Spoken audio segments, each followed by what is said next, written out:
Daredevil Born Again carries the legacy of the Netflix series. How did you balance respecting the past with the need to take the story in a new direction? Yeah, it's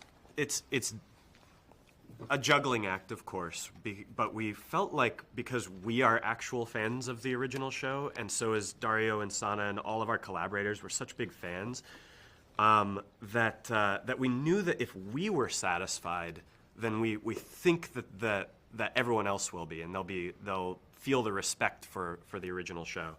And of course, the show opens with a big warm hug where you kind of recognize how much time has passed, but you know the show. You've been here before, all of that. But of course, the show is called Born Again. It is much time has passed. It wouldn't be correct to call it exactly season 4. It is this new direction, especially after the first 15 minutes. You'll know what that is, and so in a lot of ways that was liberating. But what was really important to us is we only wanted to work on it as if we could make it feel the way that the old show felt. Because we love the way that it felt. Story-wise, that's story. It can go anywhere. That's what's so exciting about it. It's a bonanza of creativity. But with the way that it feels, it's really important we nail that down so that it reminds you of why you would ever want to watch Daredevil in the first place.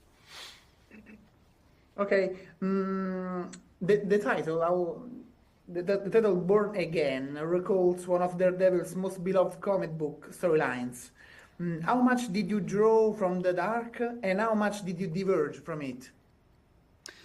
So, Frank Miller's Born Again, one of our favorite graphic novels, so many of the primary story points of that book were employed in the Netflix season 3 show.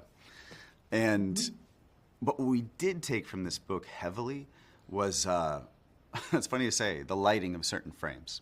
The angling of certain frames of the book served as inspiration. And also just the spirit of doing something transgressive and sophisticated with the medium. There is a strong political component in the plot with Fisk running for mayor. How much will this story also reflect our real world, if it does? Right. Yeah, it's funny because it was written, we've had fraught political times for quite a while now, but it was written in a vacuum of that than exactly what's happening as the show is coming out. But we realized something where we were thinking about why is life imitating art and vice versa, and the show deals with institutions where it's the political institution, the legal institution. It's dealt with the institution of prisons, et cetera, the institution of mob crime. And you start realizing is if you're dealing with a crime show within institutions, then no matter what, there's going to be little data points that start to add up. And so things will start to appear as avatars as other things, et cetera. But ultimately, we're happy that what that does is it means that it's resonating with people. We're talking about something that's possibly that feels true for people but it was not intentional at the time. But it ends up happening on every film somehow. Every film we've done, every show we've done is like something happens in the real world that starts to synchronize with something that you actually work on. And I guess that's what happens when you make stuff, that it would be weird if it didn't start to line up. I just realized I want to write a poetry book called A Bonanza of Institutions.